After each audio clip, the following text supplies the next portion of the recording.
Hello everyone, welcome to our 6th edition of Impact for the 2017-2018 school year. In this episode we look at some highlights from the girls and boys basketball teams. We explore senioritis, social media, and the new internship program. We'll be right back.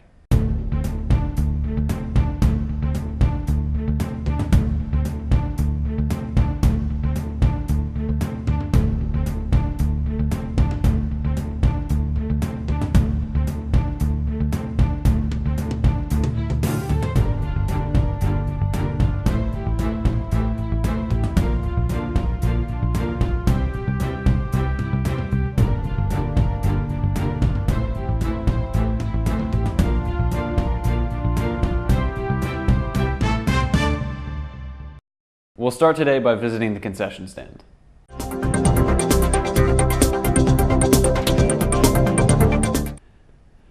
Today's concession takes a look back on the boys and girls basketball teams, with the ladies, as of this broadcast, still in the District 11 tournament. Take a look. The season's been going pretty well. We have lost two very important players, Sarah McGee and Madison Vituccio. We've definitely seen and felt the impact so far, but we're starting to adapt to it and kind of learn what we should be doing differently without them. So we're definitely hoping to finish the season off a little bit stronger than it's been going so far, but we definitely have high hopes. I'm definitely excited for senior night. With any sport, senior night's kind of like a bittersweet moment because it's like an honor to all your years of playing the sport or however many years you've played, and at the same time it's like saying goodbye to the sport. So it's definitely very bittersweet, but I'm excited. It's coming up towards the end of the month, so hopefully we pull a win out that night.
Congratulations to both teams and to our seniors. You'll be missed.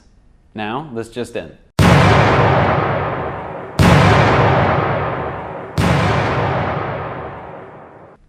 We've all heard about a phenomenon called senioritis.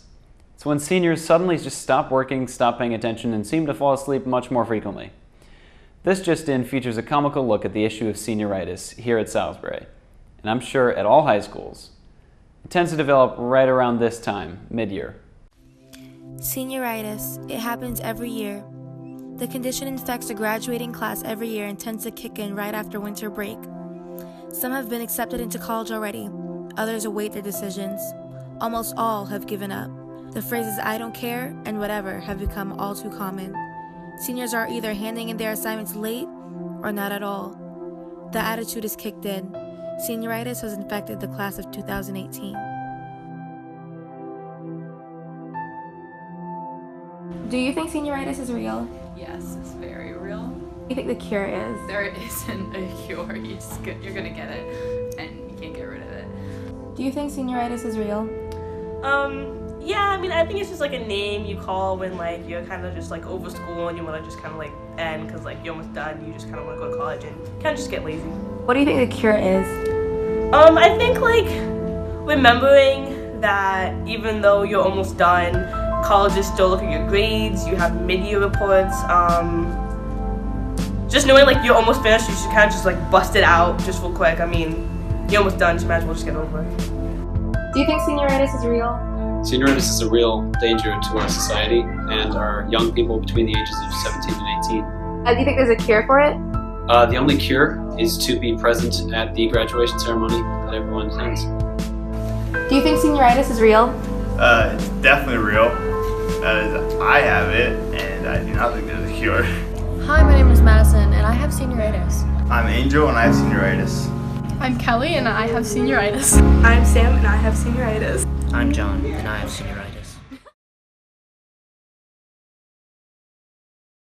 Okay, I admit. I may have caught some senioritis, but hey, we deserve a break after every 13 years of working, right, Mr. Weatherhold? Okay, so this just in. Instant gratification. It's another quirk that may be causing some of our generation to become a bit alienated as the year progresses, is that we are all, for some reason, a bit less patient. We are a nation of instant gratification. Take a look. Instant gratification nation. This says that Americans are more impatient today than we were 5 years ago.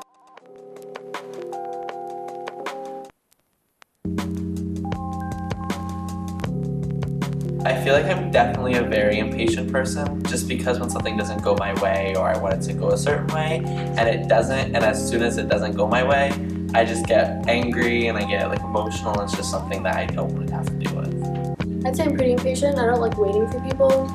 I'm actually really impatient. Like, if like my phone doesn't work or like the computer doesn't work, I just want to throw it somewhere. That just be getting bad.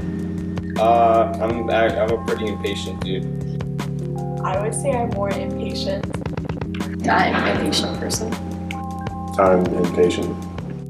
If we are very impatient, then why does it take us so long to do things? Like, why is procrastination a thing? If we like things to be done right away, why don't we do things right away then? I definitely like to procrastinate, and I'm also really bad at time management, so I feel like the mix doesn't help because I like to just put it to the side and think about other things and do other things rather than focus on the task at hand. I would like to get things done right away, but I never do, so I guess I like to procrastinate. I procrastinate things all the time. Like, it's really bad. Like, I won't get it done until like 1 o'clock in the morning. Sometimes. Me personally, I like to, if it's really important to me, I'll get it done right away, but if it can be pushed off, I'll definitely partake in a bit of procrastination myself, yep. I procrastinate. I usually don't get things done until last minute.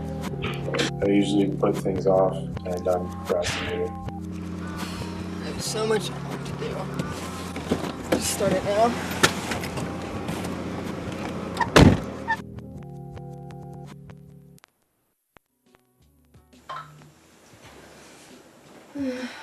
I'll just do it tomorrow. Tomorrow. Still have so much stuff to do that I haven't even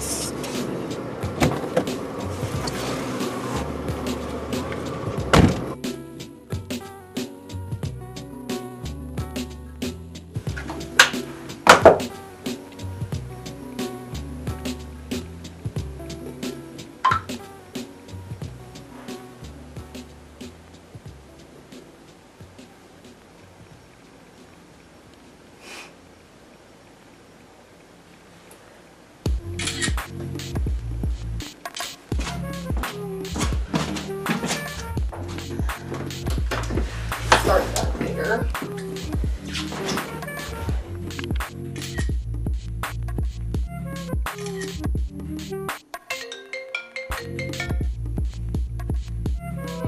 Hey, what's up?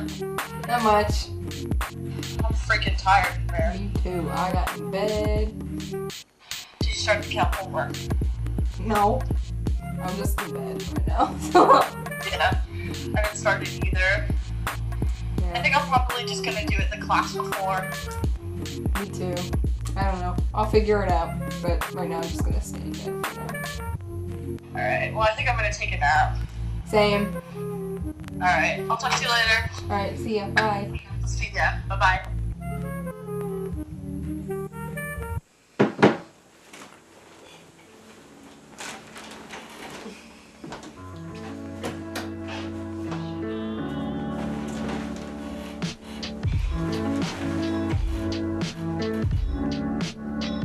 3 hours later. I'll just do it later. 3:28 a.m. I have so much work to do!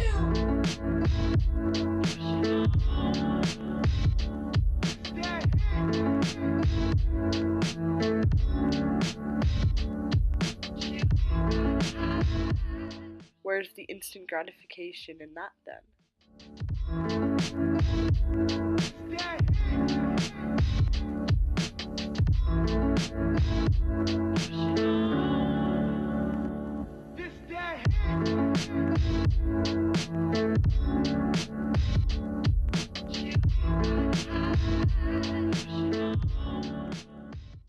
Thank you to Megan for making a humorous look at what is actually a problem in our society.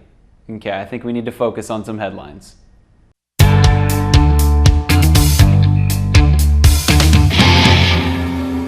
Our headlines segment, which showcases information relating to our school and community, has 3 features this week.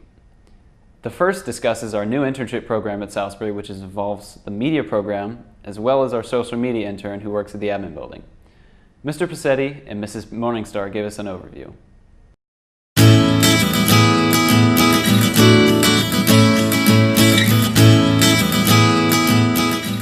The Salisbury Internship Program allows seniors in good standing an opportunity to work in the community with employers in areas in which the students have expressed an interest in potentially pursuing as a career. And it filled a need that we saw or identified with students that didn't have an opportunity to engage in those kinds of things. So we have other programs associated with LCTI and other organizations that facilitate those kind of internship programs, but we wanted to offer something in-house for students in good standing here. So over the past several months, Mr. Passetti has been working as an administrative intern, and one of his major projects was the development of the handbook that's associated with the Salisbury Internship Program. And he can certainly describe the components of that a little better to you. Sure. So what we designed it for particularly was an ongoing kind of like a monitoring system. So we wanted to find ways that were authentic and meaningful so students could record their progress, but also provide actual evidence of work while they're at their internship, which is obviously the goal there. So among the many requirements that we have, one of the major ones is weekly blogs and understanding, how to reflect meaningfully on your experience during that time. So not simply articulating what you did, but why you did it, what challenges you encountered, what kinds of things you learned along the way, and what additional tools you would require either from us or from your internship coordinator. That was one of the biggest components that I think we integrated that will be, in the long run, very meaningful for kids, because the reflection on how you're doing work is absolutely as important, if not more so, than the actual process of doing it. There's also going to be an oral recitation component where students will have to present to a board, and that can consist of administrators and teachers, as well as school board members, community members, and anybody else who would be interested in coming, where they essentially talk about their experience both at a midpoint and at an end point as a culminating kind of summative experience for the entirety of their internship program. The goal of this Salisbury Internship Program would be that students have the opportunity to experience jobs or careers that they may be interested in prior to pursuing further education in those fields. Additionally, it allows students an opportunity to extend their learning beyond the school day and beyond the walls of Salisbury High School, and to make connections and build collaborative relationships with the larger community. And authenticity was definitely a large component of, or at least one of the goals that we had in mind. There's some fantastic work being done in the building here from our teachers, and we wanted to make sure that students were taking the skills and commuting those into an actual real-world context to make their learning more authentic over time. Participation in the Salisbury Internship Program would allow students more ownership and more agency over their own learning, whereby they're designing the path that they're pursuing and selecting, to some extent, part of their educational pursuits. It really has no drawbacks for students, and it can only benefit them as they move forward. And if we have students that are interested in doing something related to a career they may have an expressed interest in, it doesn't necessarily mean they have to leave the doors of the school or the central office building or the elementary school. They're also welcome to do something here in the district with a willing teacher or a mentor in this case that would be willing to take them on. I mean, if you think about it from the perspective of if you're a mathematically inclined student and you think that going into college you're going to major in the actuarial sciences and that's what you want to do for a career, this internship could allow you the opportunity to see if that really is the career that's best suited for you. Do you like to sit at a desk for the majority of the day and work pretty much alone in that kind of an environment? Students could make a better informed decision as they leave to pursue further education. It's difficult to say at this point exactly what changes we would anticipate to the program. This is the inaugural year for the Salisbury Internship Program, and this is just our first pilot group going through in the spring semester. What I would hope would happen is that we will maintain strong communication with the students who are the first interns, and that through their experiences and through feedback from the internship mentors, we'll gain insight in terms of what worked for them, what things we need to continue to refine and tweak so that moving forward we'll do so with all of those facts at our disposal. And one of the other key components that we're working on now that will absolutely evolve over time are the community partnerships that we're building. So we mentioned those earlier, but really emphasizing that this is something that is valuable not just for students, but for the larger community, where students can give back to them in some capacity. So we want to ensure that we're building strong networks with the internship programs outside of these doors also. We're very fortunate to have a very supportive Board of Education, a very supportive central administration that gave us the blessing to kind of take the ball and run with it. And we're hoping that over time this is going to be a really advantageous thing for our students.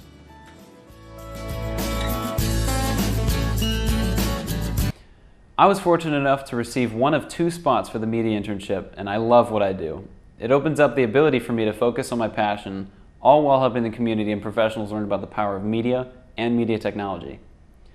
The current project that we are working on includes presenting in Harrisburg on collaborative technology, presenting a workshop to our high school teachers during an in-service day, and revamping the IMPACT website located on the district page. You should check that out. Moving right along. Ms. Bassetti worked hard to get former Salisbury students who are now in college or technical schools to speak to our current seniors. Last month, she hosted an alumni symposium, and Olivia was there to cover it. Hi, my name is Augustino. I graduated last year, class 17. I'm back here to talk on the symposium to the seniors. And my name's Adam. I graduated in 2016, and I'm also speaking on the symposium. Is that what you said? Yeah, symposium. I certainly hope that they take this advice. Share some of the wealth of knowledge that we've accumulated over our time at the next level of education. Exactly, yes. I mean, I've only been in one semester, but there's definitely a lot I learned. Exactly. I would say mine is academically geared, but I'm not opposed to social questions as long as they're appropriate. Whatever anybody wants to ask, I'll give them my honest opinion. Hi, my name is Megan Airprey. I'm a junior at Lehigh University. I graduated from Salisbury in 2015, and I'm an English and journalism major. I think this is really cool. It's a good way to get perspective on a lot of things, and you get a lot of different stories from different people, and a lot of people have had different experiences, so it's nice to hear what other people have been through. It's been busy. I do a lot. I play on the basketball team at Lehigh, so it kind of takes up a lot of what I do, but I have really enjoyed it so far. I've met a lot of great people and had a lot of great classes, so can't really complain.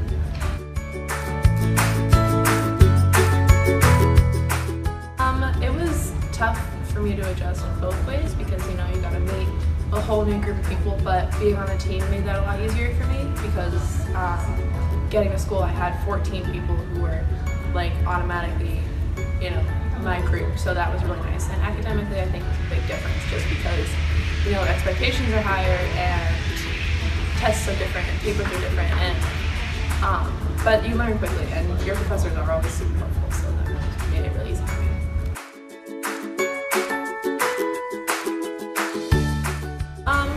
biggest thing that I learned in my 3 years of college so far is that it's okay to ask for help.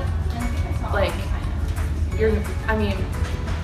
you go from being a big fish in a small pond like Salisbury to being at a school where everybody has had good grades for their environment and that kind of thing. So, like, if you're struggling, it's okay to ask for help in anything.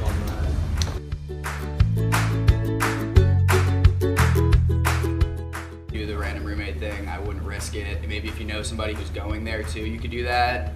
But I also think it's a good idea to branch out. You're completely responsible for all your assignments, remembering exams. But that doesn't mean that your professors won't help you out when you need it. So the Alumni Symposium was meant to engage current seniors with SHS alumni. So people who are already experiencing college, who are out in the world, who are at all different levels of education, and giving them an opportunity to answer some questions that our current seniors might have. We actually had done it a few years in the past, and students had expressed an interest in bringing it back, so I decided to spearhead an initiative to bring those students back and have them have that opportunity within the school day. We really asked students basically on availability. I reached out to a number of different students and many of them expressed a desire to attend but weren't able to because of early sports practices or having to go back to college or whatever it was. We tried to engage students from all educational levels, like I mentioned earlier, from all majors, from all different kinds of schools. We did end up with a sort of Pennsylvania cohort, and that's one of the things that was mentioned in the feedback. So hopefully in the coming years we can do it before Christmas break, sort of in the interim between when kids are getting back from school and when you guys are leaving for the winter break, and then have some kids from more far-flung regions and from different majors and that sort of thing. One of the things that we missed out on that we had hoped to be able to engage in was having students from a technical school. The small handful of kids that we could find all declined the opportunity, so we're hoping maybe somebody will graduate this year who's going into a technical school and would like to come back and talk to their former peers. I think that as a teacher of seniors in particular, we try really hard to express to students what the expectations are like on a college level. They unfortunately don't always believe us, and it sometimes is a lot better to hear it from their peers or people that they recognize rather than hearing it from us. I think that really preparedness all depends on personal experience. And again, the feedback has been really positive so far. We've definitely noticed some trends in terms of what students want. And one of the big things that I was excited about was that kids seem to want to engage more with our alumni panelists. So in the future, we're looking forward to maybe having breakout sessions or disseminating contact information so that you guys will have a greater opportunity to meet with peers and learn more about what to expect. It was really great to see the success that our alumni are achieving, and all those who attended it found it fascinating, engaging, and very much worth their time. Now let's move over to a few messages from our front office here at the high school. Noah produces this feature with important messages from Mrs. Morningstar and Mr. Mushletz. Hi, I'm Brian Mushletz, Assistant Principal at Salisbury High School. I want to talk to you today about senior privilege. This is especially for our juniors who will be seniors next year and are looking at senior privilege as an opportunity. Senior privilege means that if you have an elective first block or fourth block and you have fulfilled a lot of requirements toward graduation, you can either come to school late or leave early. Everything you do for the second semester, starting on January the 22nd, will be used to determine whether you are eligible for senior privilege next year. So it's very important that you have good attendance, your grades are where they need to be, and you are following the student code of conduct. The requirements for senior privilege are you must have an NGA of 85% or better over your career here at Salisbury High School and not have earned an F in any class during your career here at Salisbury. You also must be proficient or advanced on all the Keystone exams, or if you were not proficient or advanced, you showed growth from test 1 to test 2 or to test 3 each time. Also, you have to make sure all your graduation requirements are in place. In other words, your number of credits you have fulfilled and you're scheduled to graduate next June. You also have to have good attendance. If you have any unexcused absences, unlawful absences, they will be counted against you and you would not be able to get senior privilege. You can also have no unexcused tardies, lates to school during the application time for senior privilege. And also, you cannot have more than 7 accumulated absences unless prior arrangements were made by myself for a vacation or a college visit or something like that.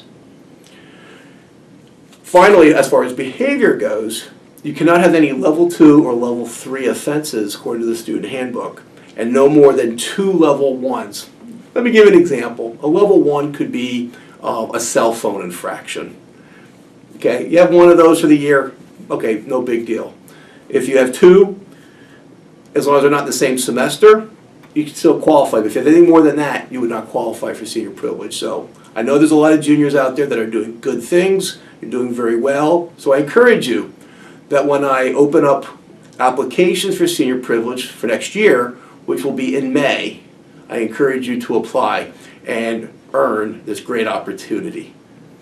If you have any questions about senior privilege, please feel free to stop by to see me. Thank you and have a great day. Hi Salisbury, this is High School Principal Miss Morningstar here this evening to talk to you about an exciting opportunity for students beginning with the 2018-19 school year. We're going to be starting the Salisbury Internship Program. The SIP, the Salisbury Internship Program, will offer our students an opportunity to learn, work, and thrive while gaining real-world experience in a field of their choice. Practices, procedures, and core learning beliefs governing the internship program are anchored by the learning dispositions and the intended learner outcomes that are part of Salisbury's profile of a graduate. Seniors in good academic standing may apply to be interns according to the guidelines that are established in the Student Internship Handbook, which will be shared with all rising seniors via Falcon apps. How do you know if an internship is right for you? Are you in good academic standing, and are you on track to graduate with enough or with more than enough credits? Are you interested in learning more about a specific career or possible area of interest? And are you a motivated self-starter who can manage projects and time independently? If so, an internship may be a good opportunity for you. At the close of their internship, our hope is that all students will be more self-directed, self-reliant, and confident learners, that they will become more creative and innovative thinkers and problem solvers, that they'll be responsible citizens of the community and the greater world, that they'll improve their communication skills and their collaboration skills, and that they'll ultimately become more knowledgeable about careers and their own career interests as they move forward from Salisbury. If you would like more information about the internship program, please speak with Ms. Morningstar, Mr. Passetti, or your respective guidance counselor. Thank you so much, and we look forward to working with you on this exciting endeavor.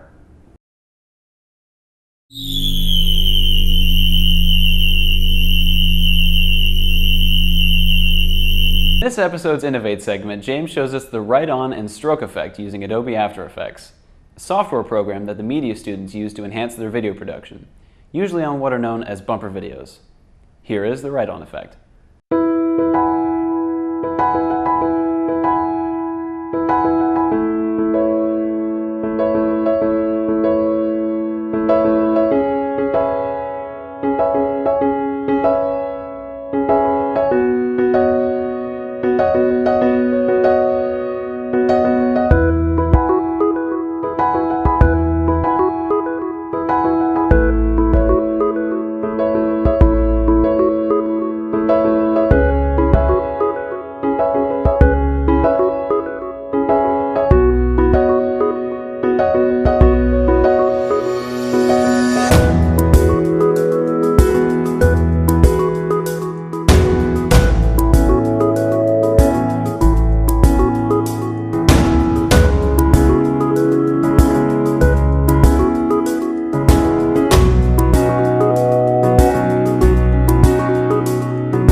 As always, great job, James. We have access to most of the Adobe products here at Salisbury, and that is just a sample of what we're capable of doing. And now let's ignite your knowledge of social media.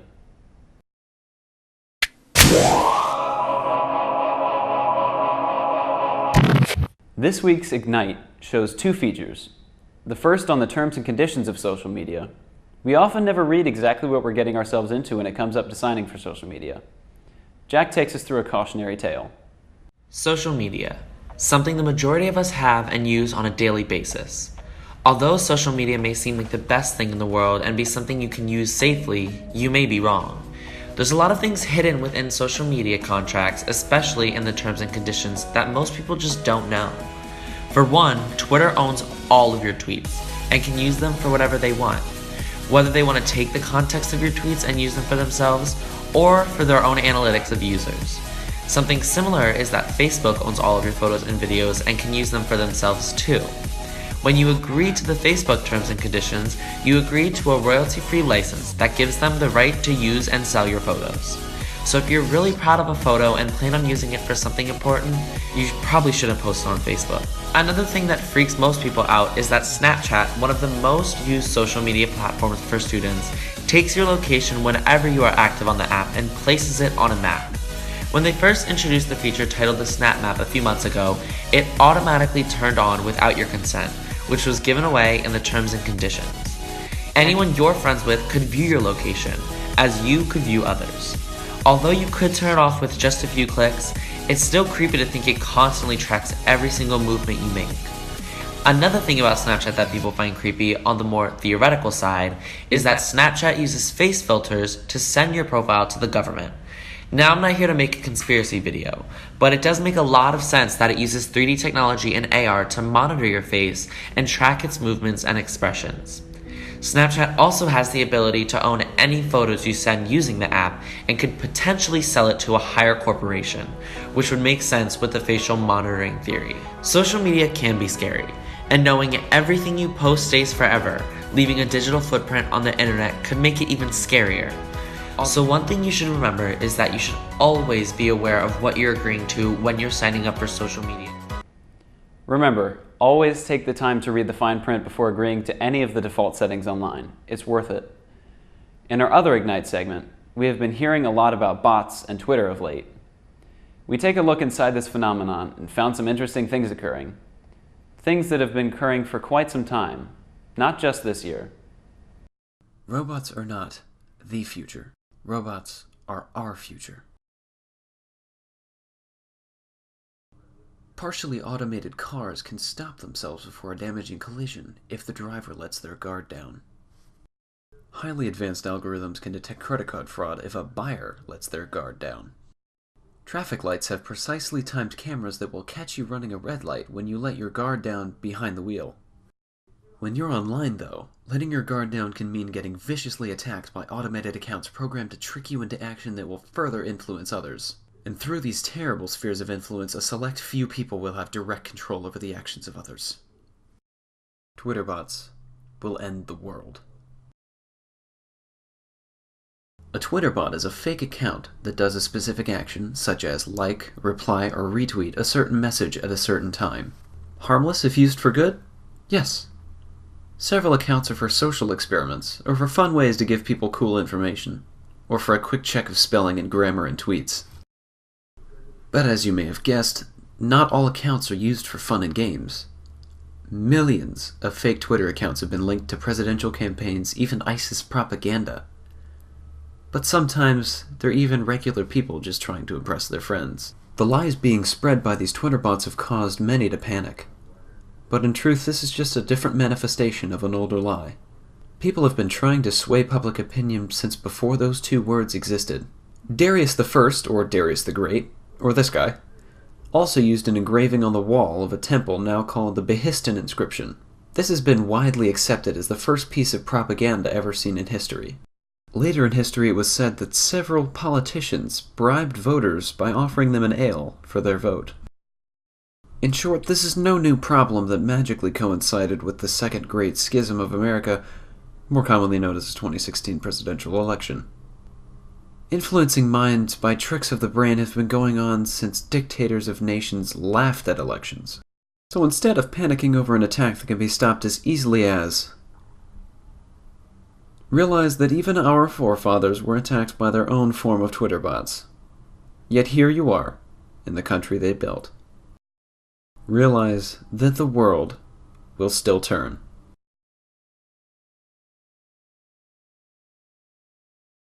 Media companies all over seem to be creating fake accounts to spread their news or advertisements, so just be careful and be aware. Time to get some politics in our new segment. Make politics great again. A new segment added to our show because, well, just look at the world surrounding us. We have become a bit more political, and we thought we could make it great again by allowing our students to delve into the political world and showcase some informational pieces as well as student voices on the issues we had. In our very first Make Politics Great Again segment, we take a look at inaugurations. Here's an informative piece on how inaugurations came to be and how they've changed drastically over the course of time. Though we do not have a president being inaugurated into office this year, the topic has been in current news of people remembering the day from last year. Here are some interesting facts that aren't as well known about Inauguration Day. The date. Inauguration Day was not always on January 20th.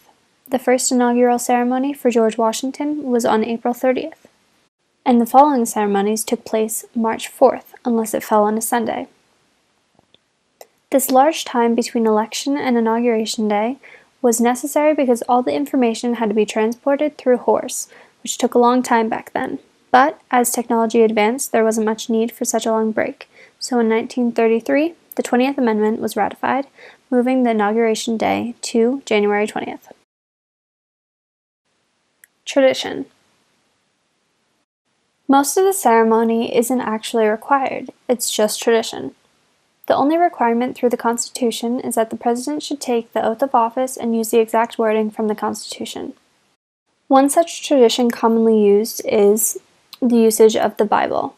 It has become a tradition and most presidents have used it in the past, but there have been some cases where it wasn't used. For example, Teddy Roosevelt didn't use one, and John Quincy Adams and Franklin Pierce both used books of law for theirs. Speeches. William Henry Harrison spoke for the longest speech of 1 hour and 45 minutes with 8,445 words. Also, during the day of his inauguration, there was a large snowstorm, but he didn't move his inauguration inside, and during his speech, didn't wear a coat, scarf, or hat. After the inauguration, he got a cold, which then turned into pneumonia and he died, which many people believe is because of the cold on that day. The shortest speech ever given was by George Washington, with only 135 words, at his second inauguration. Some things that didn't go quite as planned in the inaugurations. During JFK's inauguration, the lectern on the podium caught fire because of the electric motor used to adjust the height. And with Andrew Johnson, before being sworn in as vice president, he was feeling sick for the weeks beforehand, and had some whiskey before the inauguration, and during his speech he was apparently incoherent, and he wouldn't even leave the platform until someone pulled him down from it. Parade. The first organized parade was for James Madison in 1809, but before then, there were presidential processions. There was only one cancellation that has happened so far, and that was Reagan's second inauguration. It was the coldest day. It was 7 degrees, and the wind chill was below 0, so it was deemed too dangerous for people to be outside. There was also a blizzard during William Taft's, but the parade surprisingly wasn't canceled. And the largest and the longest parade was Dwight D. Eisenhower's, which lasted 4.5 hours. For more information, check out History Channel's Why Does Inauguration Day Fall on January 20th?